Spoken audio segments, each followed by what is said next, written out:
로마서 6장 1절에서부터 11절까지 말씀. 하나님의 말씀을 받들어 봉독할 때에 살아계신 하나님의 음성을 들으시기 바랍니다. 그런즉 우리가 무슨 말을 하리요? 은혜를 더하게 하려고 죄에 거하겠느냐? 그럴 수 없느니라. 죄에 대하여 죽은 우리가 어찌 그 가운데 더 살리요? 무릇 그리스도 예수와 합하여 세례를 받은 우리는 그의 죽으심과 합하여 세례를 받은 줄을 알지 못하느냐?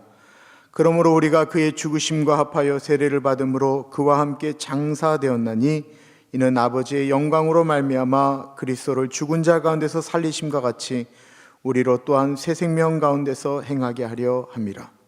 만일 우리가 그의 죽으심과 같은 모양으로 연합한 자가 되었으면 또한 그의 부활과 같은 모양으로 연합한 자도 되리라.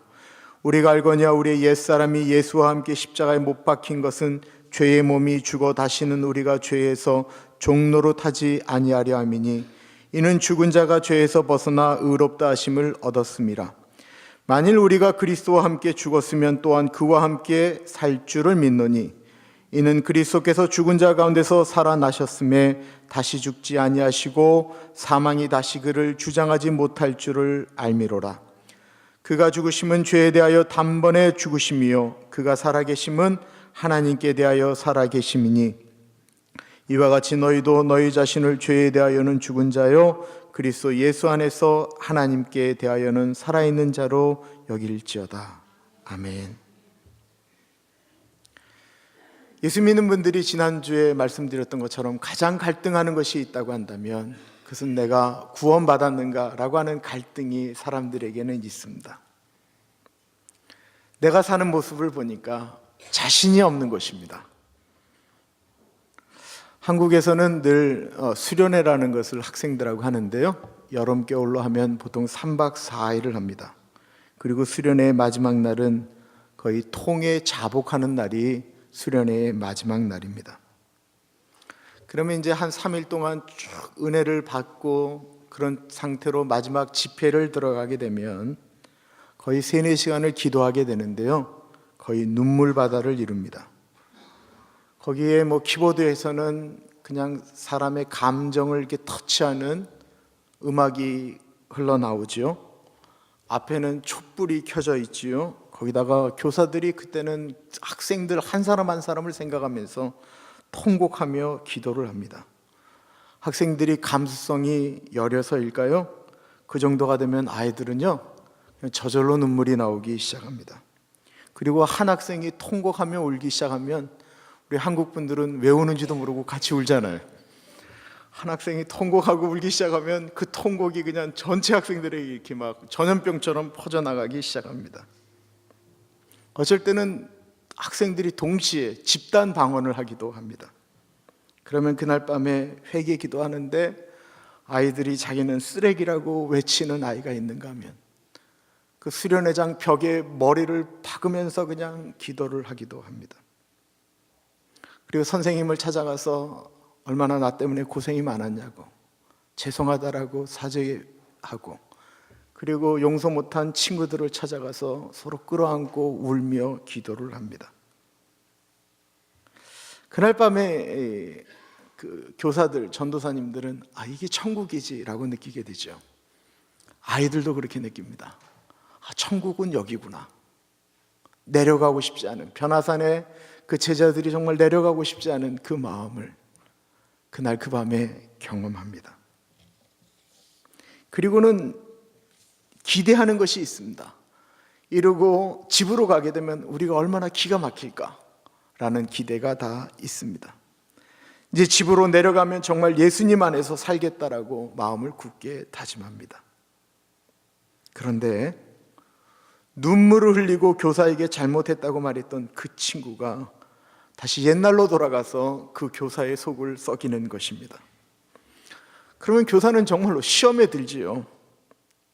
그때 저 학생이 흘렸던 눈물은 다 가짜였단 말인가 갈등하게 됩니다. 그런데 그 교사보다 더 고통하며 갈등하는 것은 바로 그 학생입니다. 왜 갈등할까요? 그것은 그 영이 예수님 안에서 살아있기 때문인 것입니다. 살아있기 때문에 그 안에서 나타나는 옛사람의 모습 때문에 갈등하는 것입니다. 정직하게 살면, 좀 바르게 살면, 기도 생활 열심히 하면, 설교가 귀에 쏙쏙 들어오면 예수님의 자녀 같은데, 그렇게 살지 못하면 금방 나는 구원받지 못한 어둠의 자식인가 갈등하게 됩니다. 그리고 그 다음 수련회에 가면 또 눈물 콧물 흘리며 괴로워합니다. 그리고 또 힘을 내어 신앙생활하다가 또 쓰러집니다. 아마 이건 모태신앙, 어릴 때부터 신앙생활을 했던 분들에게는 다 있는 기억들일 것입니다. 그럼 이런 경험은 학생들만 할까요? 청년들만 할까요? 어른들도 동일하게 합니다. 영적 거인이라고 불렸던 어른들도 동일한 이런 갈등을 하게 됩니다. 사도 바울이 그랬습니다. 나이가 들고 신앙생활이 깊어지고 선교를 하면 더 할수록 자기 속에 있는 죄의 모습을 보면서 사도 바울은 이렇게 고백을 하였습니다. 오호라 나는 공고한 사람이로다. 죄인 중에 내가 괴수로다. 왜 이렇게 고백합니까? 자기 내면 안에 있는 하나님의 영이 자신을 건드리기 때문에 그렇습니다. 살아있기 때문에 그런 것입니다. 예수님 안에서 살아있는 사람이기 때문에 자신의 죄된 모습에 괴로워하는 것입니다. 우리가 자랑하는 시인이 한 사람이 있습니다. 윤동주 시인입니다. 그분의 서시를 참 많은 분들이 좋아합니다. 정치인들이 제일 좋아하죠. 뭐하다 잡히면 하늘을 우러러 한 점의 부끄러움이 나는 없다라고 이야기를 합니다. 그러나 그거는 그렇게 인용되는 시가 아닌 것입니다. 죽는 날까지 하늘을 우러러 한 점의 부끄러움 없기를 잎새이는 바람에도 나는 괴로워했다. 죽는 날까지 하나님 앞에서, 사람 앞에서 부끄럽지 않고 싶은데 자신의 부끄러운 모습을 바라보면서 잎새이는 바람에도 자기 자신이 괴로워하는 것입니다. 윤동주 시인의 죽기 2년 전의 이야기를 보면 그 집에서 보내온 성경책을 읽으면서 하나님 앞에, 역사 앞에 부끄럽지 않으려고 얼마나 몸부림을 쳤는지 모릅니다. 몸부림치면 몸부림칠수록 괴로운 것입니다. 윤동주 시인이 그 감옥에서 뭐 이렇게 죄질 일이 많았겠어요. 그러나 그의 감옥에서 썼던 시들을 바라보면 그가 얼마나 그 거룩 때문에, 자신의 죄된 모습 때문에 몸부림쳤는지가 더 극명하게 나타납니다. 아시시의 성자라고 부르는 프란체스케의 이야기는 예수 믿는 우리들에게, 이 연약한 우리들에게 대단한 위로가 됩니다. 주여 나를 평화의 도구로 써주소서라고 고백하였던 그 아시시의 성자가 어느 날, 눈 오는 날 제자들이 만든 여자 눈사람을 보고 잠을 이루지 못합니다. 평생을 독신으로 살았던 이 아시시의 마음속에는 욕망이 없었던 것이 아니었습니다. 그는 밤에 잠을 이루지 못합니다. 낮에 본 그 여자 눈사람이 눈에서 사라지지 않는 것입니다. 그래서 이 프란체스카는 홀로 밤에 나가서 그 여자 눈사람을 울고 안고 울었습니다. 나의 여인이여, 나의 여인이여.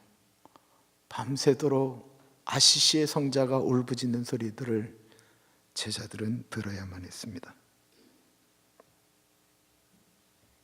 그 프란체스카가 경험한 것은 무엇입니까?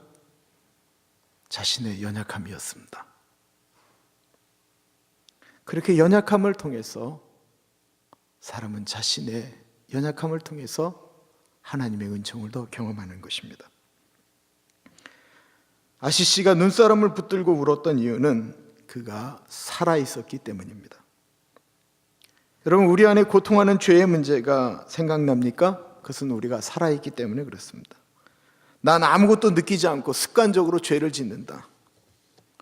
그 안에 예수님이 살아계신지 우리는 진지하게 물어볼 필요가 있습니다. 1절과 2절은 이렇게 이야기하고 있습니다. 그런즉 우리가 무슨 말을 하리요? 은혜를 더하게 하려고 죄에 거하겠느냐?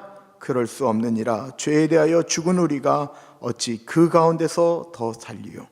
그런즉이라는 단어가 나온 것은 그 앞에 어떤 말이 있었다라는 것입니다. 그것은 다른 것이 아닌 로마서 20절의 말씀입니다. 율법이 들어온 것은 범죄를 더하게 하려 함이라.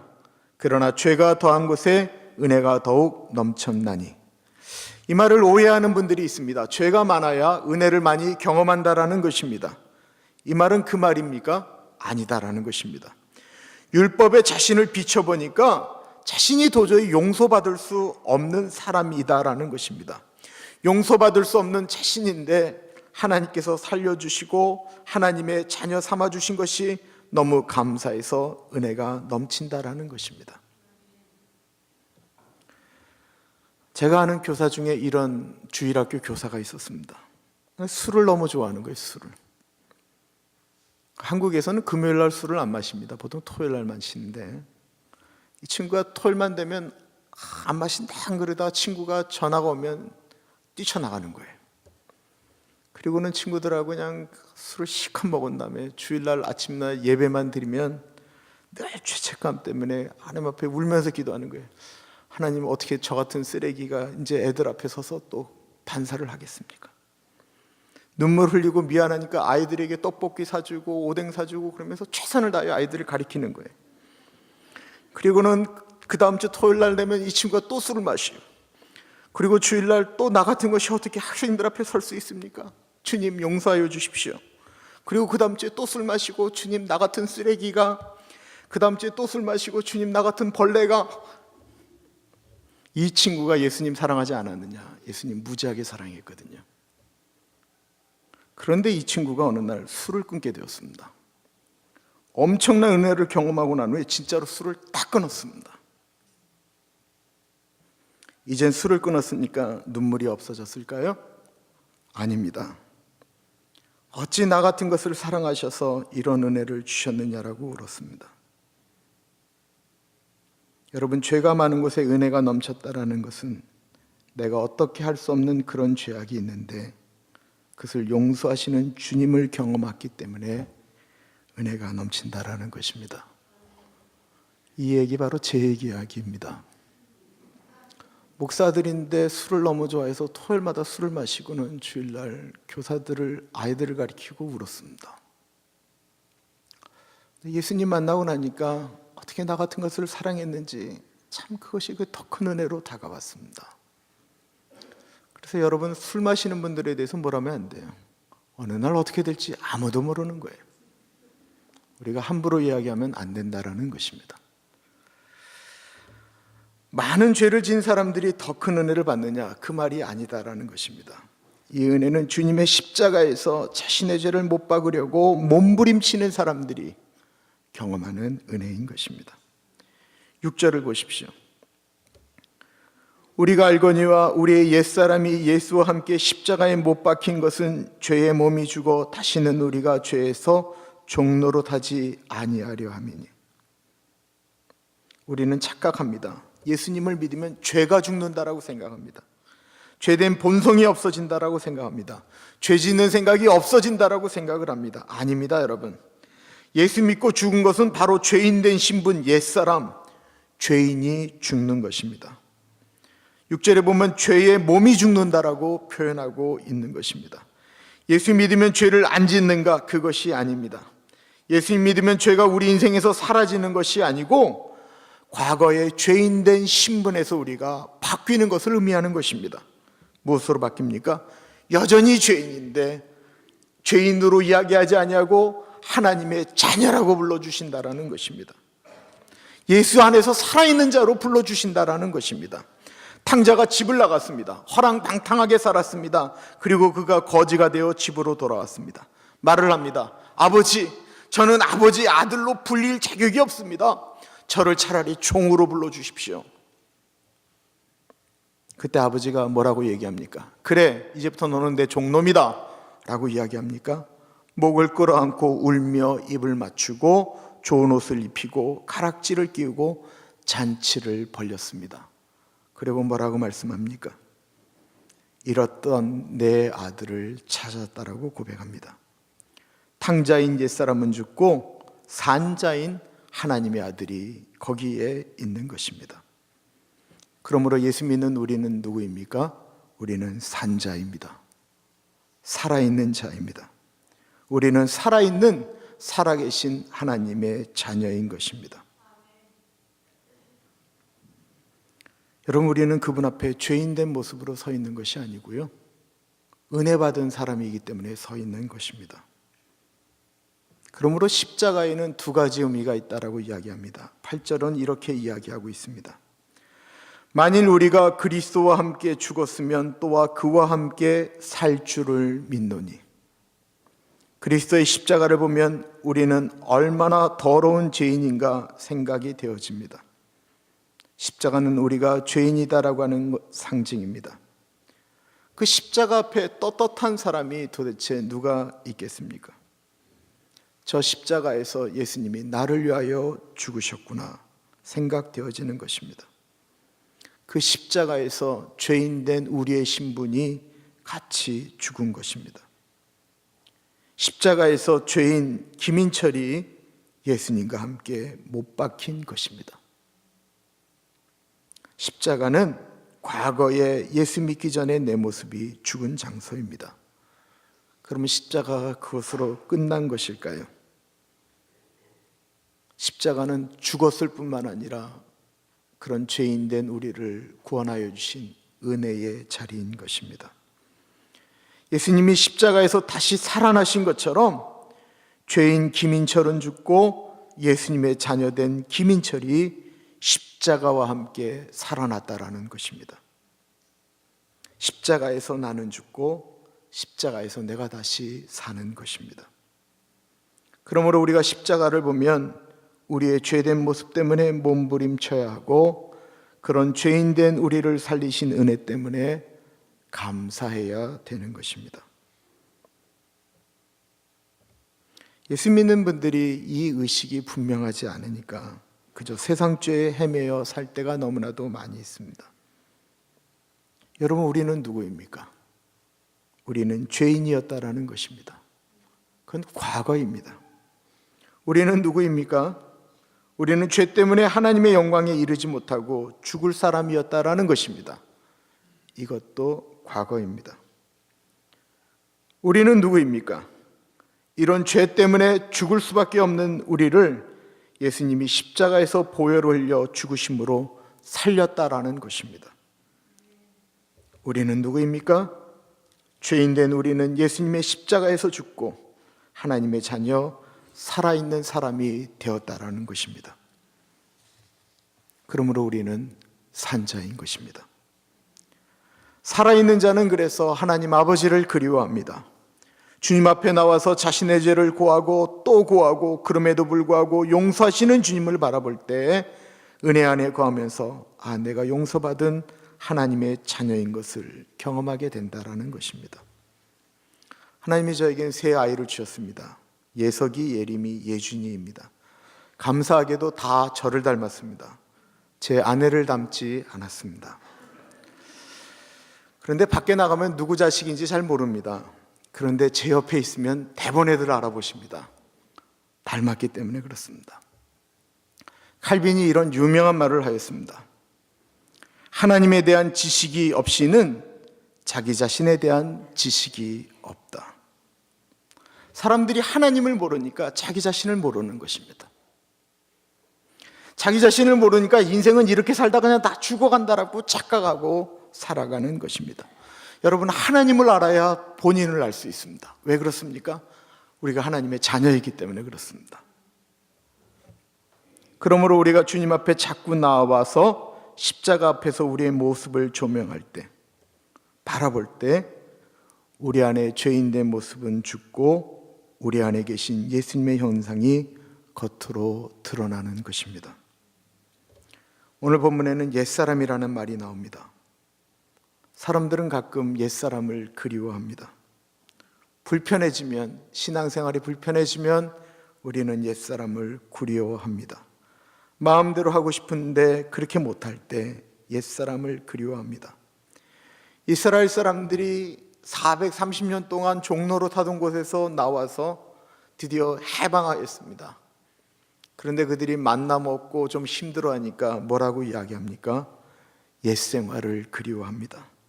그때가 좋았지. 노예 생활해도 그때가 좋았지. 하루 종일 땅 파고 피라미드 만들다가 끝나고 난 다음에 너하고 내가 돼지고기 삶아 먹으며 소주 한잔 할 때가 참 좋았지. 사단은 끊임없이 우리의 옛 모습을 그리워하게 만든다라는 것입니다. 우리에게 중요한 것은 현재이고 미래입니다.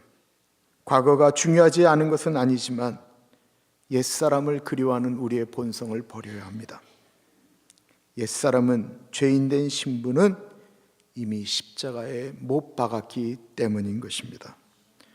11절은 이렇게 이야기하고 있습니다. 이와 같이 너희도 너희 자신을 죄에 대하여는 죽은 자요 그리스도 예수 안에서 하나님께 대하여는 살아있는 자로 여길지어다. 산자로 여길지어다라고 말하고 있습니다. 살아있는 사람으로 믿음으로 살라라고 이야기하고 있는 것입니다. 때때마다 1년 내내 격려하고 싶은 것은 성경 일독입니다.